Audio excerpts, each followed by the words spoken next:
In each of these, a regional kingdom hall office was set up to coordinate and assist the design and construction unique to that region. Mexico directs the work for Central America and the Caribbean, Brazil for South America, Germany for Eastern Europe and Russia, South Africa for the African continent, and Australia for the Pacific Islands and Asia. In total, there are some 60 branch offices involved, affecting over 100 countries. Under this regional direction, each country's branch office then sets up local construction teams. When the new construction program began in 1999, the need for kingdom halls in these places was estimated in the thousands. From the outset, the architects and engineers knew that simplified designs and construction methods would be desirable for building many halls in a short time. If they need engineering, we ask them to do that locally so that a local engineer is familiar with what's needed. Then it's quite important that they build with local materials. We don't want to import things that we don't have to into these countries. Today, the kingdom halls have a simpler layout and architecture. With that, we ended up economizing. The truth is that sometimes the brothers spent a lot of time on the decorative details, also a lot of money. And without those details, it got simpler. We saved money, time, and the brothers' work. The advantage that we have in simplifying the halls is speed, and that helps the brothers to maintain their hall easily without many things, because we use local materials which are not too difficult to find in our surroundings. Each country in the program has a few basic types of kingdom halls from which to choose. The differences between the designs are mostly based on whether the hall will be in an urban or a rural setting.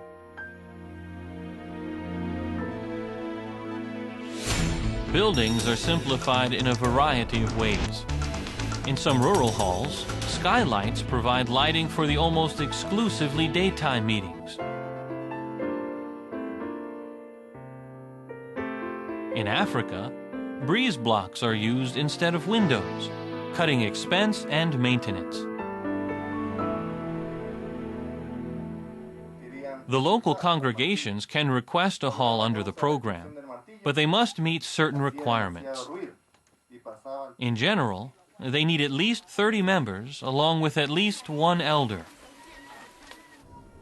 Although the congregations are made up of those with little means, they are asked to commit at least a modest amount of their own money to the project.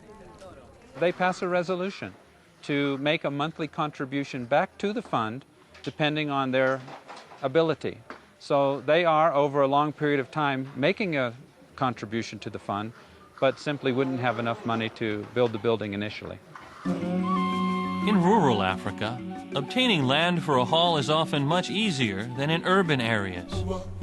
First of all, they go to a headman of the village where that property is. Then they acquire a letter from the headman. Then they take that letter to the chief. Then a chief writes a letter and stamp it. That's enough for acquiring that property where to build a kingdom hall. But you don't ever have to worry about losing that piece of ground, because everybody recognizes that he has the right to give you that piece of ground, and nobody will ever argue with it. If their request is approved, the local congregation busies itself with making or gathering the necessary building materials. For a typical East African kingdom hall, it means mixing, molding, and baking approximately 35,000 bricks. The congregations gather the sand and break the stones used to make concrete.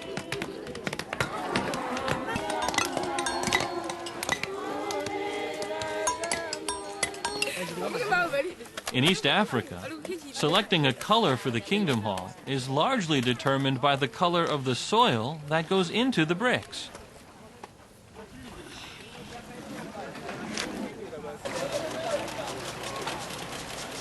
An outstanding example of preparation work was that of the Musunje Iwi congregation on Lake Malawi. All the materials had to be brought in by boat and carried by hand to the hilltop where the hall was to be built.